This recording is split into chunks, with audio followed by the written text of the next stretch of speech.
The war was on, and the reports informed about the conquered Russian cities.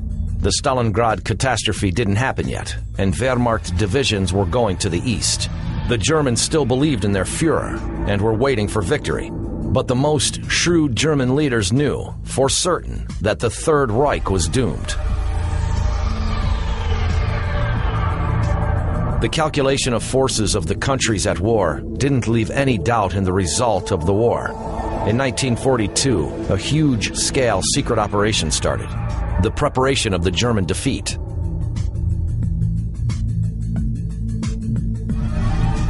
It was top-secret work. Neither Russians nor Americans should know about it. The Führer shouldn't know about it either. If historical events have logic, the leaders of that work should have disappeared and hidden themselves in the prepared shelters.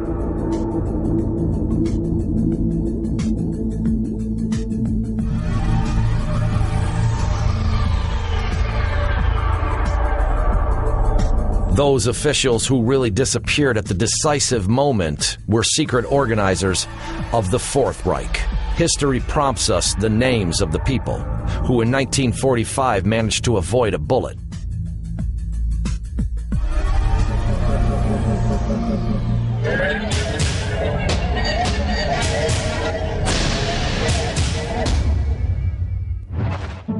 Now, the Führer's bunker is a historical monument. The witness of dramatic events of May 1945, when after the strikes of the Allies, the Nazi Empire was reduced to 1 square kilometer. To this point on the map, to the final point in the history of the Third Reich.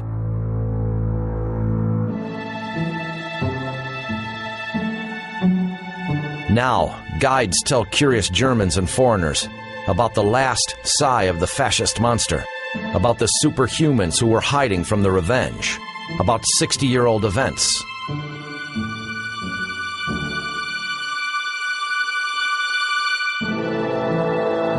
Bormann was in the bunker together with Hitler. He wanted the Führer to appoint him official minister of the party affairs. Bormann was in the bunker together with Hitler. He wanted the Führer to appoint him officially minister of the party affairs. Other posts didn't interest him. He got rid of everybody who could be in the way. New treachery. He telegraphed to Hitler's successor, Deniz. Himmler suggested to surrender. It was necessary to take tough measures. Now everything's over. Hitler is dead. Goebbels killed himself. Göring is a traitor. Himmler was guilty in the links with the enemy. There were neither friends nor enemies, and Bormann had the Führer's testament, and the power over the Fourth Reich was now in his hands. Officially, from the night of the 1st to the 2nd of May, with a group of SS men, he decided to penetrate through the dislocation of the Soviet troops. Several hours later, Bormann disappeared. On the 2nd of May, specially created teams, Schmersch, started to search the bunker and the adjacent territory. Step after step, meter after meter, Bormann was neither alive nor dead. The archives with secret documents and the party's gold reserves disappeared together with Bormann. In Germany, the posters were spread reporting about the searches of Martin Bormann. For the information about the Reichsleiter, the Americans promised a fantastic reward, $1,000. The radio of Hamburg reported about his features. Born in 1900, joined NSDAP in February 1927. Party membership card number 60508. Reichsleiter Gruppenführer SS. Not tall, a bit chubby. The hair's thin. He really looked like a provincial accountant. He was wearing a baggy uniform and holding a thick case under his arm, but it was enough to look attentively at his face to understand that this impression was deceitful. His head, a short, strong neck, and he looked like a bulldog with strong jaws, tightly clenched lips, and a tough expression of dark eyes. This person was extremely dangerous. Everyone was scared of him. The victims of his intrigues were from Hitler's bodyguards and generals to such political heavyweights as Himmler, Goebbels, and Göring. They said that Hitler himself was scared of him. He was hated by all generals and top leaders of the Reich. Arch-scoundrel, evil spirit, Lucifer, archangel of evil, brown Bolshevik is not the whole list of nicknames given to him by his closest party associates. Goebbels, who was considered to be a genius, could not defeat Bormann. This uncouth, stupid, and dishonest plotter in the struggle for the favor of the Führer. He was mysterious for everybody. They understood that he had a strong influence. Similar information was reported by the intelligence. The party machine knew who was Bormann. They received this information. That was the reason of interest. Who is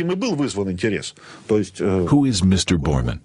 Who is Mr. Bormann? The Soviet intelligence kept silent in its searches of Nazi number 2. It captured those who'd spent the last days in the bunker, those who together with Bormann had tried to escape. Hitler's personal driver Erich Kempka, Hitler's personal pilot Bauer, the Führer of German youth Artur Axmann, Hitler's assistant Gunsche, and others. Cross-interrogations of witnesses made it worse. About 15 witnesses, including Hitler's private pilot and a driver, affirmed for sure that he'd been shot in one of the streets in Berlin on the 1st of May, 1945.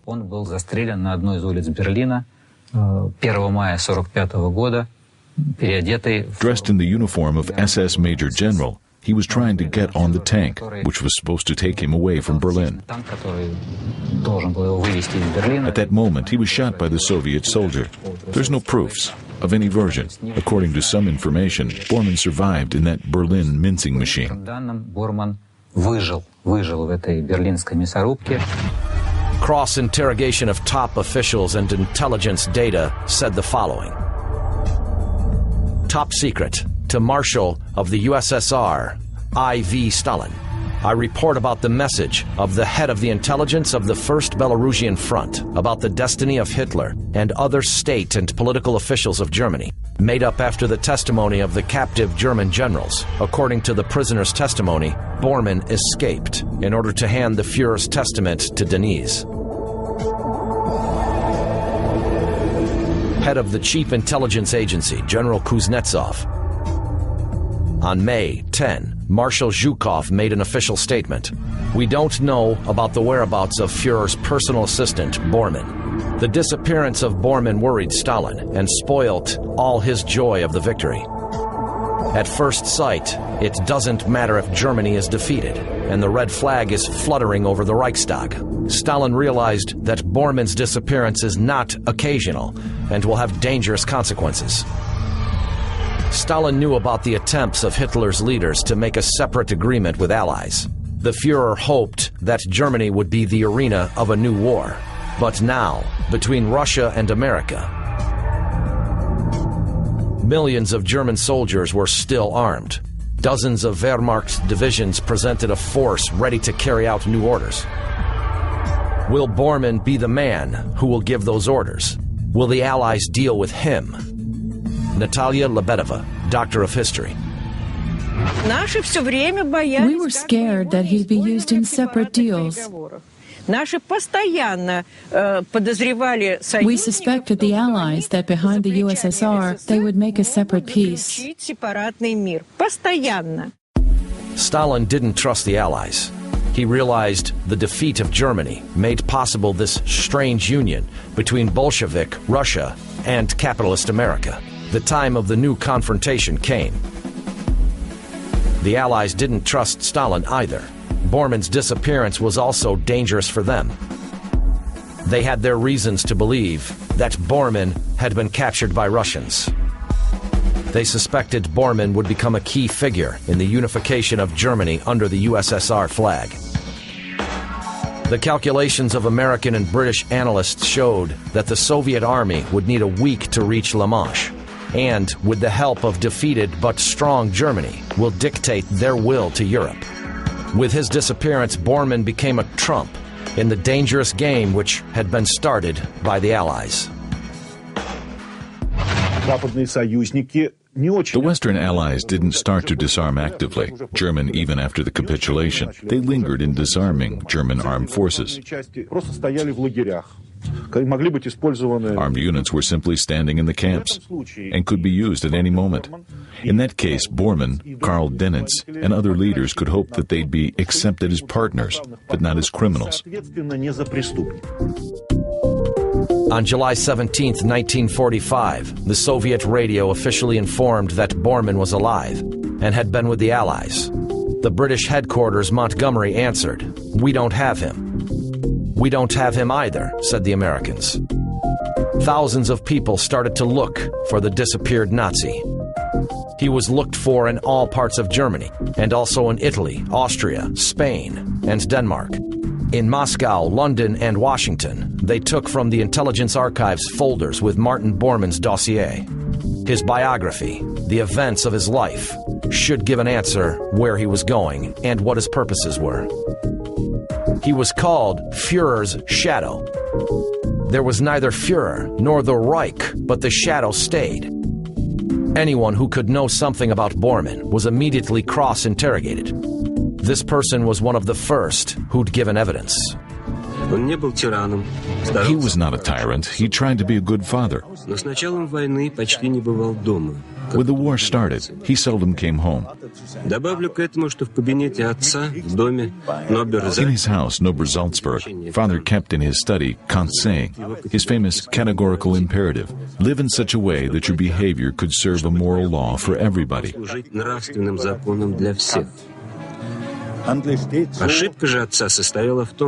Father's mistake was that he'd chosen Hitler as an example and moral ideal.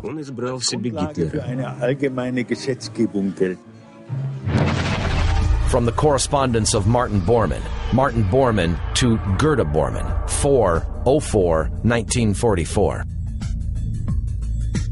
Silence is the most reasonable line of behavior. One should tell the truth only when it's really necessary. One should never be sure of the people surrounding you. Bormann started his way to power as the majority of the Nazis. He was climbing up stained with blood up to his knees. In 1924, Bormann was arrested for the murder of his friend Kaddav and was sentenced to 1 year in prison. Later, this murder and a year of prison would be awarded by the Nazi Order of Blood, which Bormann would receive from Hitler. Having left the prison in 1925, Bormann joined the Nazi Party and was engaged in administrative work. He was irreplaceable in that quality. In 1933, after NSDAP had come to power, his career started to go up. Reichsleiter General, head of the office of Rudolf Hess, Hitler's assistant. Bormann's career rise was not suspicious for Nazi except one detail. A. Speer noticed that Bormann's methods of gaining power were the same as Stalin's when Lenin was alive. Next, Bormann married Gerda Buch. My mother was 19 when she got married. She wasn't a confirmed Nazi from childhood, though her father was a party judge. And in 1933, he officially became a supreme judge of the Nazi Party. But in 1929, at the wedding, where Hitler was groom's witness, my father's witness, my mother was a fanatic Hitler's adherent. Now he found himself among the Führer's trusted persons. Bormann preferred the power of Grey Cardinal. He skillfully manipulated people under their weaknesses. He found a young wife for the old financier, Schacht. He helped Grimler. Bormann's wife, Gerda, became the friend of his young mistress. He helped Grimler with money by giving him a big sum from the party cash box. He subjected to his influence Hess by assuming functions of the Führer's assistant partners for non-traditional sexual pleasures. Later, many medical conclusions appeared, saying that Hitler was a latent homosexual. as many other officials of the Third Reich.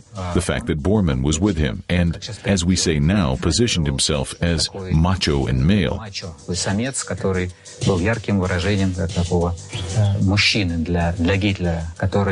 Bormann embodied a man for Hitler, who himself possessed all the qualities of a mentally unbalanced person. It was also concerned his orientation. He had problems both with men and women and with people. Bormann did his best to become necessary for the Führer. He built Berghof, Hitler's House of Berchtesgaden, and then managed it. The house was registered on Bormann's name. He assumed the decision of all financial issues. He bought paintings for the Führer's collection. He became the ideal Hitler's footman.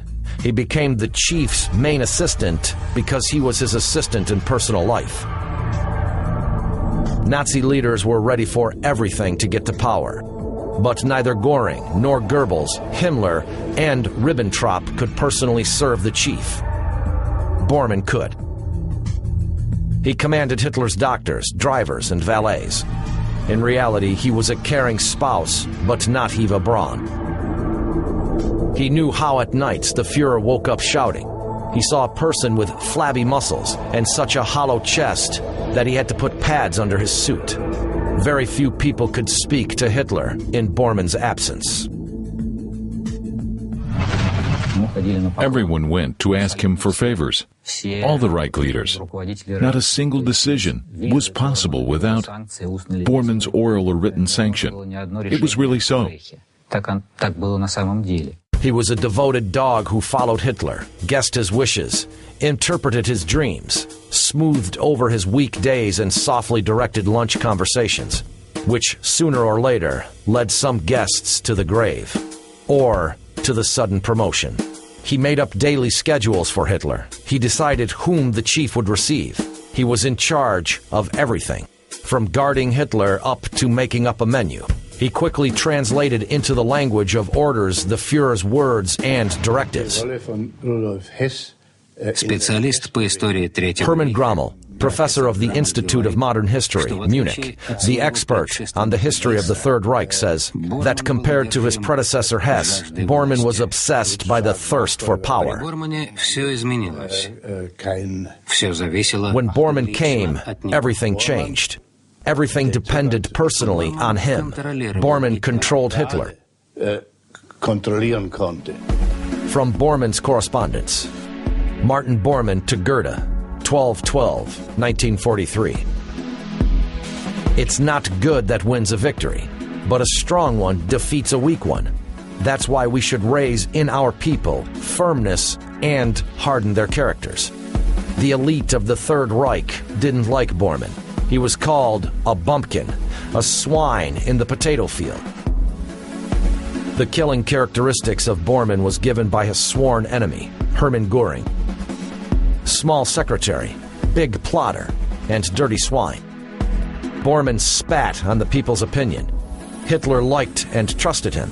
If Hitler criticized Bormann, noticed Speer, the enemies would cut his throat. But Hitler was never tired of Bormann and didn't say those critical words. I asked, what is National Socialism? And my father answered, National Socialism is Hitler's will. For him, Hitler will, with the highest notion of measure in the nationalist socialist structure of the world. Later, I realized to what degree my father was in Hitler's power. The first months of Bormann's searches didn't give any results. But at the end of July 1945, the German writer Ginrich Glinau said that he'd met Bormann in the train going from Hamburg to Flensburg. It was very hard to blame an anti-fascist writer in trying to make a cheap sensation. His testimony convinced the judges of the Nuremberg trial that Bormann was alive and should be convicted. He was the only person who was convicted in his absence. From the verdict of the military tribunal. According to the verdict of guilty, pleading guilty, the accused, and on the basis of Article 27, the International Military Tribunal sentenced Martin Bormann to execution through hanging. On the question, "Where's Bormann now?" Göring angrily answered, "I hope he's burning in hell." This statement of one of the main Nazi criminals looks at least strange. Like many others, he didn't like Bormann. Nevertheless, the latter was his party associate. Why did Göring hate Bormann so much?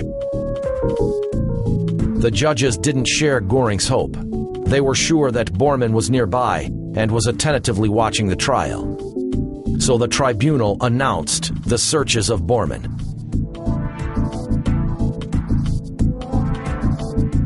The price for the information about Bormann rose up to 100,000 marks. Messages from various corners started to come. Bormann was seen in Australia, Egypt, and Italy. Bormann was haunted to journalists, diplomats, and pilots. Bormann's phantom appeared in different places to different people at the same time. All that looked like global mystification cooked up by numerous false witnesses. Bormann was looked for everywhere and was buried many times.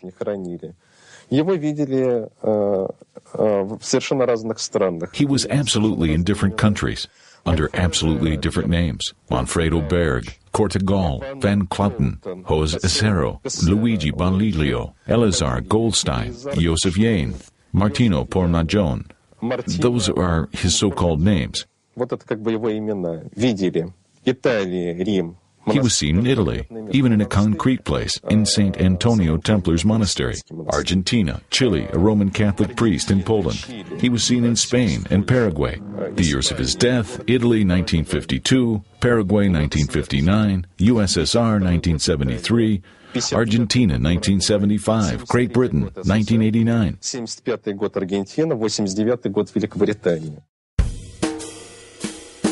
The experts in American intelligence used the technology based on the methods of studying the enemy at a distance. This technology was worked out by the expert on ancient history, the Oxford professor Ronald Syme. He managed to revive the Roman emperor by means of studying those who'd surrounded him. The experts' conclusions stunned the U.S. and British leaders. The experts insisted that for many years, Bormann passed himself off as the other man and was leading a double life.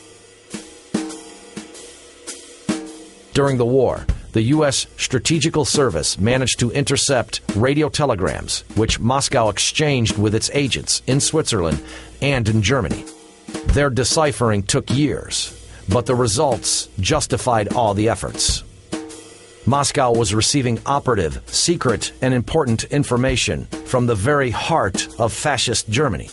The agent under the pseudonym Werther could answer any question about dislocation of Wehrmacht divisions, described in detail their available personnel and armament, disclosed strategical and operative plans.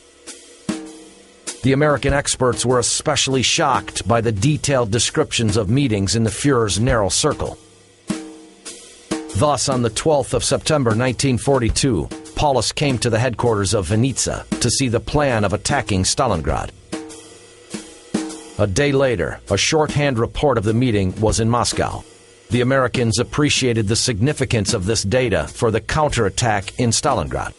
The Soviet command knew for certain that Germans wouldn't pass by the city from south and north.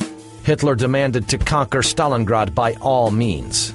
The Soviet command concentrated big forces there, weakening other sections of the front.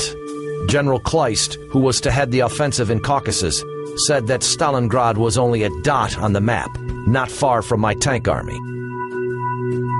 But why did that dot grow in size and turn into a big, fat cross for the German army? What did Bormann really do? According to some information, during the Stalingrad battle, he passed through the scouts to the Soviet command. Very important information on the details of Germans' dislocation and number of fire units.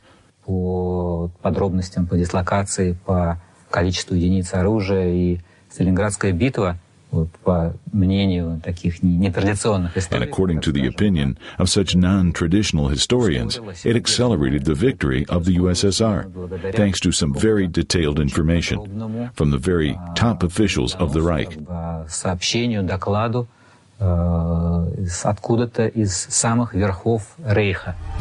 The Wehrmacht's generals didn't understand why should they spare time on the assault of that city if the Volga River, this main artery of fuel supply, could be cut off at any other place. Friedrich von Paulus was sure that Stalin had used some links in Berlin to convince Hitler to throw his best forces on Stalingrad.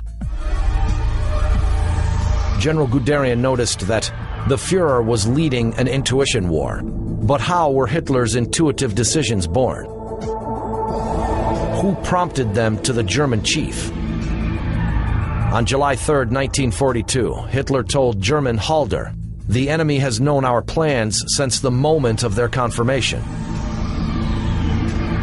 The crash of the Secret Service, Red Capella, had to confront the Führer. But even after the execution of Bolzin, Werther continued to furnish Stalin with information. 6 months later, after Stalingrad, the ensuing Kirchaya battle was also accompanied with very detailed messages concerning the plans of the fascist army. Where did they come from? No one knows even now. The American intelligence is convinced that it could be a person only from the closest circles of Hitler's associates.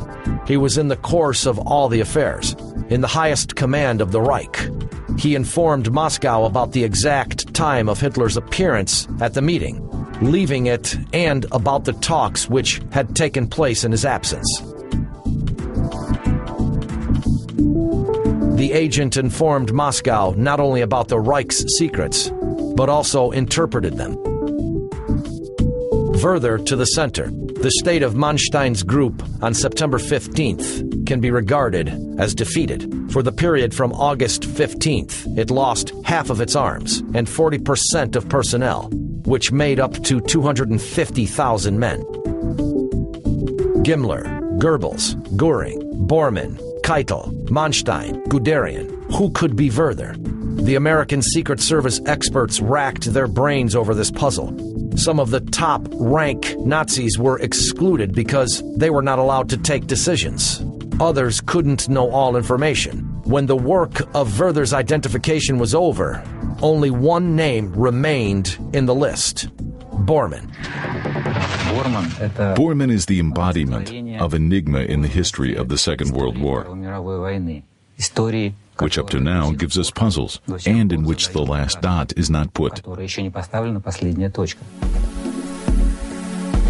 Is Bormann a Soviet agent under the name of Werther?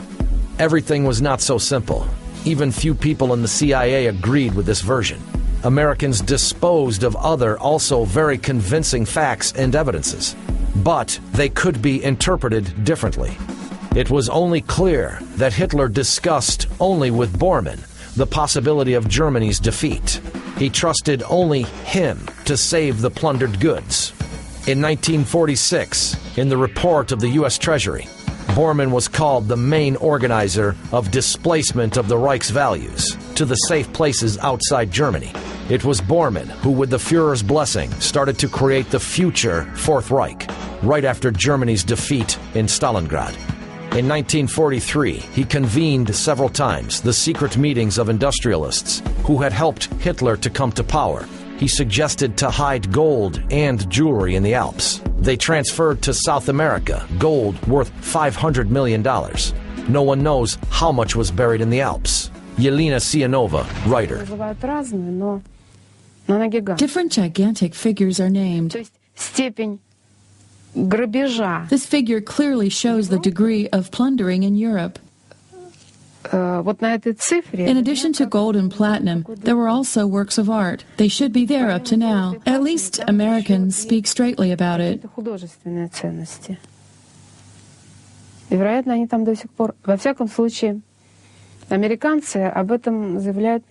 Several times, the journalists wrote that it was high time to organize rescue works in the Alps and try to find the values.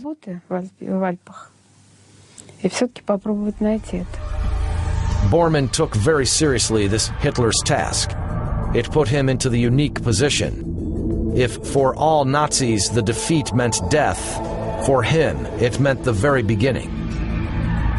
Let it be the underground Fourth Reich, but he, Bormann, is the Führer in it. And he's got a lot of money. The German army was struggling while he was creating organizations which would help Nazi to unite after the defeat. He thought out the ways of escape for top Nazi leaders and their family members. Bormann decided who would be saved and who would not. He distributed tickets to life after the crash. From Bormann's correspondence. Bormann to Gerda Bormann, 21/2/1944. What do the Nazis want?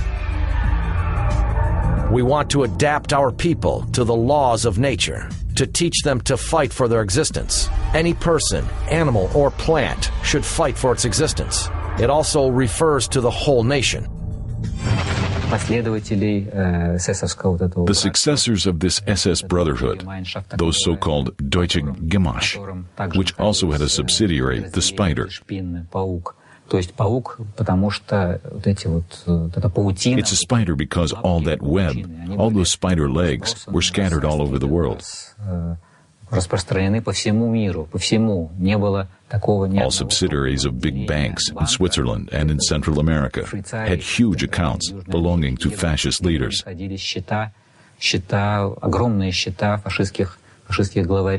1961, Bormann's stay in South America became an undisputed fact. A person who was responsible for the Jews issue, Adolf Eichmann, was seized by the Israeli agents and was put to trial in Jerusalem. At the trial, the former ambassador of Argentina in Israel said that Bormann escaped to Argentina. 5 years later, Eichmann's son Klaus wrote an open letter calling Bormann to quit the underground and to be convicted for the crimes he'd committed and for which Klaus's father had been sentenced instead of Bormann. Do you know why the versions about Bormann's remaining alive are so firm? Why did they need Bormann so much? He was really looked for. Someone pretended to make a sensation. Others in particular, Americans were looking for him. They really looked for him. What for? They had a material interest. They wanted to get information about the remaining 10 mines. Otherwise, what did they need him for?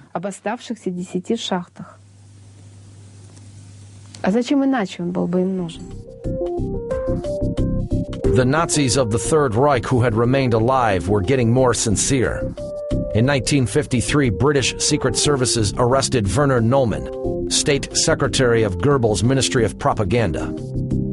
He said that he'd left the bunker with Bormann and added Bormann was saved by Russians. He was a Soviet spy and was going to meet with shock troops of the Red Army. Now, Bormann lives in Moscow.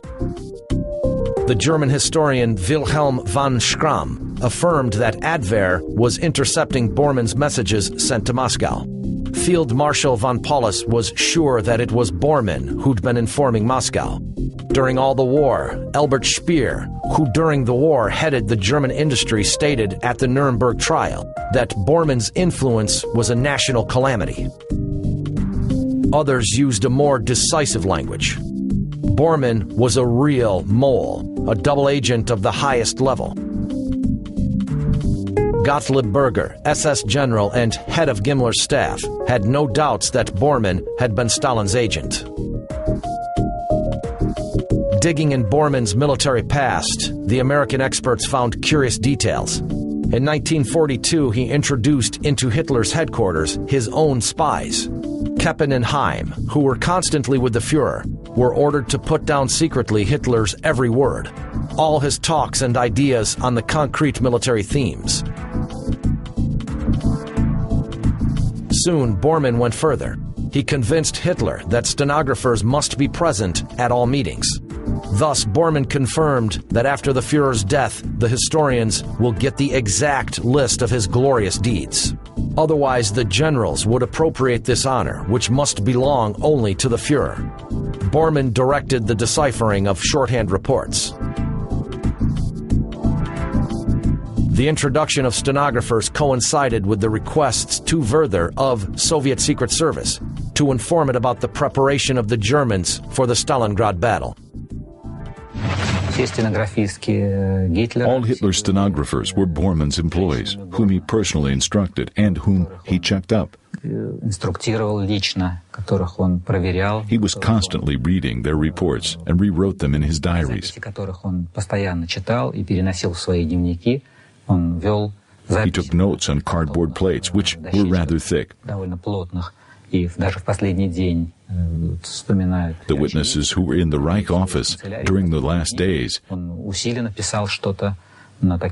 he was constantly writing on such cardboard plates or on the thick paper. Then he put everything into big suitcases. The most convincing proofs of Bormann's spying activity were presented by Gehlen, head of the West German Secret Service and head of the intelligence in the Eastern Front. One of the people saw on the newsreel a report about a football match in Moscow. Among the viewers, he recognized Bormann. The tape was checked up in Gehlen's agency and made a conclusion that it was Bormann. Soon, a scandal happened, as a result of which Gehlen's statement acquired a different meaning. In his agency, Soviet agents were found. They occupied high posts and had access to top-secret information. This story made the Americans remember the year 1945, when Gehlen surrendered to them and tried to attract their attention with his microtapes containing data about German secret services in the USSR and Eastern Europe.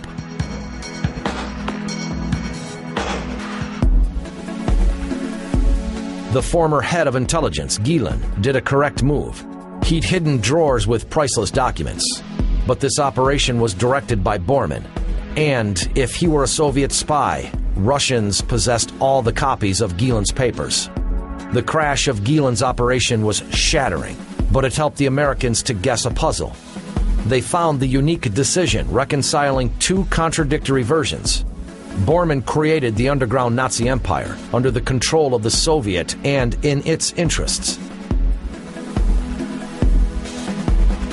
The Americans were sure that they managed to expose the plan, Stalin-Bormann, to direct the armed forces of the former enemy against today's enemy, against America. It was absurd only at first sight. Baronessa von Haushofer. Baroness von Haushofer, granddaughter of the scholar Karl Haushofer, said that her grandfather, who'd advanced a theory of winning living space for Germans, didn't think that it would be realized in life. Не предполагал, кто и как ее применит на практике. Baronessa считает, что вина ее... Baroness thinks that her grandfather had worked on Hitler and had developed a geopolitical theory in Nazi Germany. Геополитическую теорию в нацистской Германии. His trouble consisted in the fact that his ideas had very well fit in Hitler's plans on the conquest of the world. По завоеванию мира. The life showed that in the countries where the Nazis were, in the Arab world, in South America, and Southeast Asia, nationalistic moods were rapidly growing, and the national liberation movement started against the U.S. In the evening, Egyptian officers read Mein Kampf. In the day, learnt military science with USSR instructors. The former leader of Israeli intelligence, Mir Amid, says that after the fall of King Farouk, the Egyptians invited a group of Nazi officers and scholars to provide security for their country. If Bormann were really a Soviet agent, he would have been the greatest spy of all people and times. Could Bormann really be a Soviet spy? Silence of Soviet secret services is understandable. A secret service will never commit on the belonging of someone to its network. To say that Bormann was a Soviet spy means to admit that a military criminal and the ideologist of the German occupation policy in the East and one of the authors of the Holocaust was a communist who had worked with Stalin. But American secret services regarded such a version. Vitaly Korotkov, KGB colonel. They let go this version walking around the world with a purpose to discredit the Soviet Union in a political sense. They say that the USSR, the Soviet reconnaissance or counter-reconnaissance or someone else, maintained a contact with Bormann. After having recruited one of the Third Reich top officials and closest Hitler associate. The Americans built up a logical version of the life and work of Martin Bormann. SS Reichsleiter, Gruppenführer, and Hitler's personal secretary as Stalin's agent in the Third Reich. It turned out that the Soviet leadership was to blame in fascists' crimes. Through Bormann, it made Hitler exterminate Jews, Poles, and Russians in order to force them to resistance. If this version were proved, the authority of the USSR, who'd suffered the greatest casualties and crushed the Third Reich, would be sullied by the complicity in this victory, one of the main Nazi criminals. The grandiose bluff would start to spread and would become a sensation, a propaganda bomb.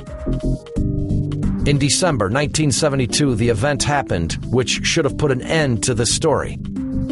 The Berlin workers who were laying the cable discovered two skeletons in Ulap Station, in the place where Bormann's body had been seen in 1945.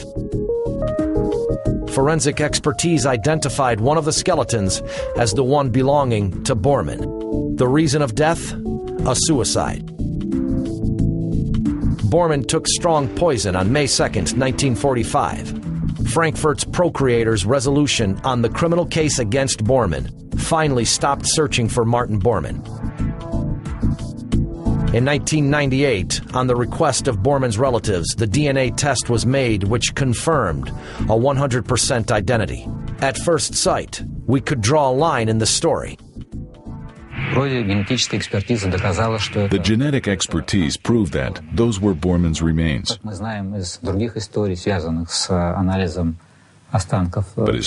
But as we know from other stories connected with the analysis of the remains of the Tsar's family and other important facts, it doesn't prove anything. Everything can be falsified. Everything can be ordered.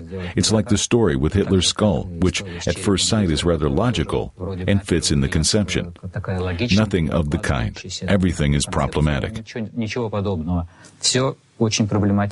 A new version appeared. Bormann died after May 1945 in the other place. Then his remains were secretly reburied in Berlin, where they were occasionally found. A tricky move could be made in order to cross out after-war Bormann's activities. And such a move seems to have taken place. According to criminal law, the verdict of Nuremberg trial was absolutely just. But the final verdict is not people's, but God's verdict. Bormann's after-war disappearance and his destiny are covered with mystery. Nazi N2 disappeared, and according to the well-known Nazi hunter, Simon Wiesenthal, caused more rumors, legends, and disputes than any other Nazi bigwig.